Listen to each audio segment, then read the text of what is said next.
La campaña electoral todavía no se ha iniciado, pero todo lo que significa el proceso de organización en miras de los comicios que tendrán que realizarse en febrero del próximo año para elegir alcaldes, prefectos, concejales y representantes de juntas parroquiales ya se está dando en todo el territorio nacional. Para hablar precisamente de una serie de hechos que hacen relación con este proceso organizativo, hemos invitado esta mañana aquí a la consejera Roxana Silva para conversar respecto de estos temas que concitan muchísimo interés nacional. Muchísimas gracias por venir a nuestra invitación. Quisiéramos comenzar preguntándole qué tal ha sido la participación de los candidatos que se han inscrito para las diferentes dignidades que se va a elegir el próximo febrero. El Consejo Nacional Electoral ha llevado adelante el cumplimiento del calendario electoral y el 21 de noviembre culminó ya la fase de inscripción de las candidaturas. En este sentido, diferentes partidos, diferentes movimientos, diferentes organizaciones políticas han llevado adelante ya el proceso de inscripción respectivo. El CNE en estos momentos está en la fase de revisión de impugnaciones y para ello se está cumpliendo lo establecido en el Código de la Democracia. Es muy importante esto. Ahora, más o menos, ustedes tenían previsto que se iban a inscribir entre 40 y 50,000 candidatos, pues la cifra es de 27,000. Aproximadamente. ¿Qué da cuenta esto? Bueno, aquí hay una situación que es de conocimiento de la ciudadanía.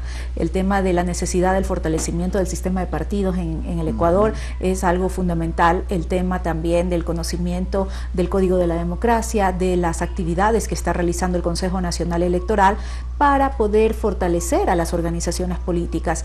Ahí creo que todavía hay un tema que debe trabajarse, que debe fortalecerse por parte no solamente de la institución, sino también desde las organizaciones políticas y de la ciudadanía en general. Es decir, ir a un régimen de partido fuerte, con movimientos y partidos bien estructurados.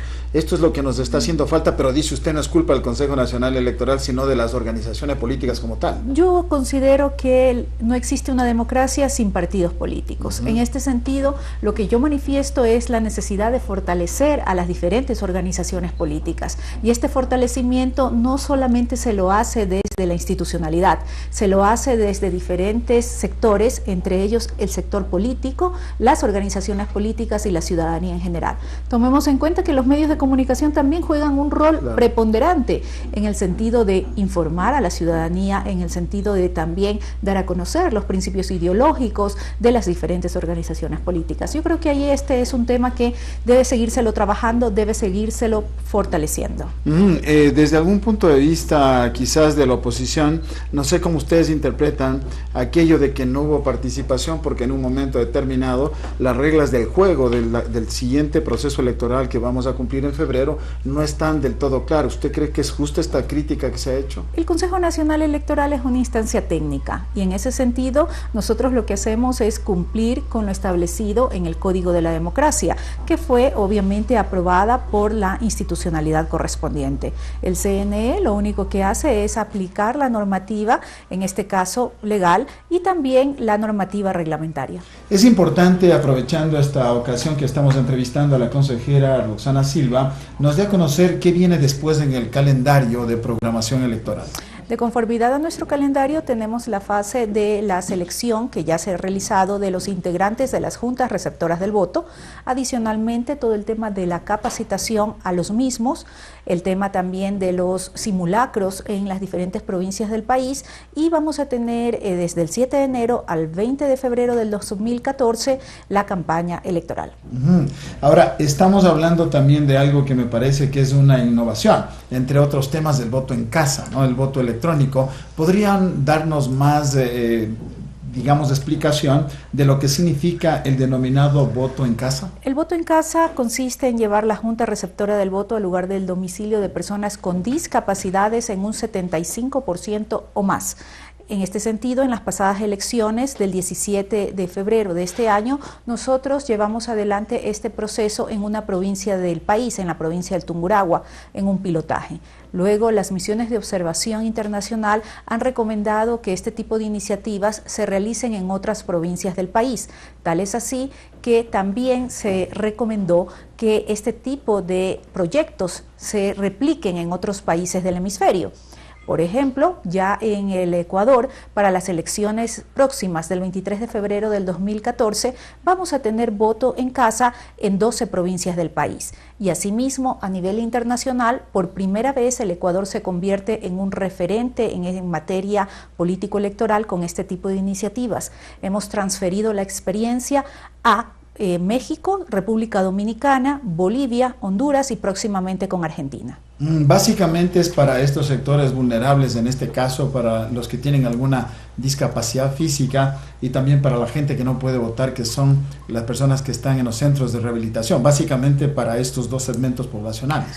El tema de la votación para las personas privadas de la libertad, esto se realizará en los centros respectivos y para ello el Consejo Nacional Electoral lleva adelante toda una logística de registro, también de llevar este tipo de procesos a las diferentes, en este caso, cárceles del país. Es decir, hay un listado, por ejemplo, en el caso de los discapacitados, para llevarles el voto a casa.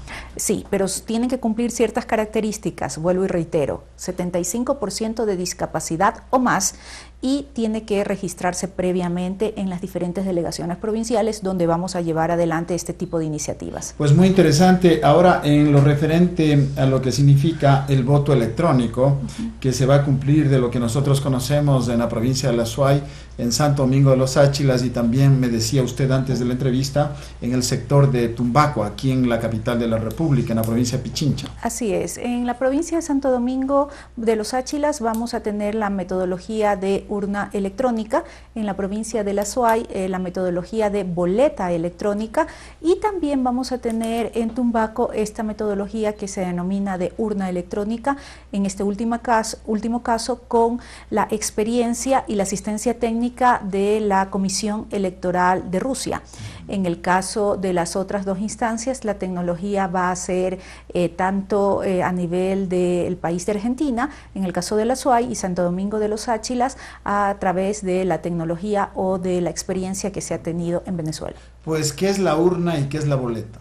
Básicamente, la boleta electrónica contiene un chip, y también de forma física la ciudadanía va a poder insertar la boleta electrónica en la urna respectiva. Y en el caso de la urna electrónica es como una especie de pantalla de los cajeros automáticos donde van a ver las opciones para que la ciudadanía a través de estas pantallas pueda identificar o seleccionar o votar por la persona que finalmente elija o decida, y eso se lleva adelante a través de la entrega de un voucher, digamos así, de una papeleta que es emitida por este dispositivo electrónico para constancia de los ciudadanos y ciudadanas. Sí, de alguna manera la gente tiene que ser adiestrada, tiene que haber la información para que no haya ningún problema en cuanto a lo que significa la urna y la boleta electrónica.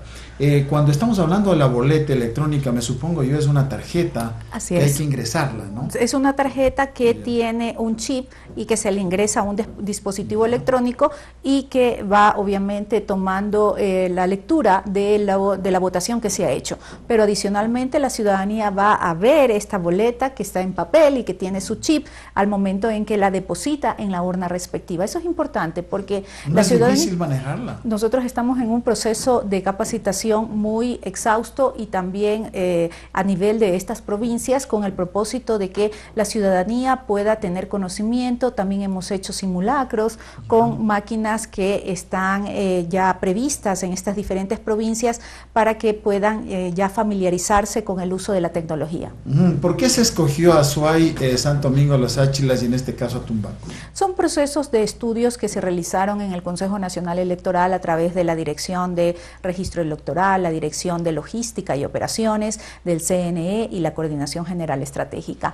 Esto es muy importante señalarlo porque por primera vez el país va a tener diferentes metodologías, diferentes tecnologías que se están utilizando en otros países para ver cuáles son los resultados luego del 23 de febrero, cuál ha sido la tecnología o el mecanismo más idóneo y que también le permita a los ciudadanos identificar cómo les ha parecido el proceso. Sí, por cuestión de tiempo no podemos entrar en más detalles, pero va a ser oportuno tener más diálogos como este para que de aquí al día de las elecciones vayamos adiestrándole a la opinión pública cómo utilizar esta urna y esta boleta electrónica, que es fundamental para garantizar la pureza del sufragio. También hay otro tema muy importante que vale la pena que usted tenga la gentileza de referirse respecto de las elecciones anticipadas. ¿Cómo va a funcionar? Esto es específicamente para los, en este caso, las personas que se registren previamente para el voto en casa y también para aquellas personas que se encuentran privadas de la libertad. En esos casos se llevará adelante las elecciones el 21 de febrero, pero es importante mencionar y señalar a toda la ciudadanía que el escrutinio se realizará el 23 de febrero a partir de que se cierre en las elecciones, que serán luego de las 5 de la tarde. Pues muy interesante, ¿no? Son cuestiones que son nuevas en los procesos eleccionarios ecuatorianos. ¿Cómo miran ustedes los resultados que vamos a tener, tomando en cuenta toda esta cuestión que ustedes han planificado, esta nueva estructura? ¿Qué piensa que va a ocurrir? Bueno, el Consejo Nacional Electoral por primera vez en esta administración electoral lleva adelante iniciativas innovadoras, el voto en casa, el voto transparente, que es una plataforma donde todos los candidatos van a poner a disposición de la ciudadanía sus planes de trabajo. Esto permite que la ciudadanía se informe también y que pueda ejercer un derecho al sufragio de forma consciente, pero también de una forma que necesita conocimiento de parte de estas propuestas de trabajo que están planteando los diferentes candidatos y candidatas. En este sentido, el Consejo Nacional Electoral viene cumpliendo el calendario electoral y está ya llevando adelante todas las actividades, subactividades y procesos que son adecuados para que se realicen las elecciones también más inclusivas de la historia del Ecuador. Sí, muy interesante. Para finalizar, pues hay cuestionamientos entre los diferentes movimientos y partidos políticos de que ya han comenzado la campaña unos y otros igualmente. ¿Cuándo arranca la campaña? Esta información es fundamental para decir, es la fecha en que arranca la campaña electoral, que obviamente va a permitir promoción, la presencia en las calles de los movimientos y partidos políticos en miras de las elecciones que vamos a cumplirlas en febrero. A partir del 7 de enero al 20 de febrero del 2014 es el periodo de la campaña electoral. Lo que está sucediendo es una especie de campaña anticipada y obviamente en ese sentido hay que hacer un llamado a las organizaciones políticas para que den cumplimiento a lo establecido en el Código de la Democracia. Pues muchísimas gracias. Esta mañana en nuestros estudios en Quito agradecemos a la consejera Roxana Silva, que ha tenido la gentileza de venir a acompañarnos para darnos esta información esclarecedora y muy oportuna a propósito de lo que significa el proceso eleccionario que culminará en febrero del próximo año.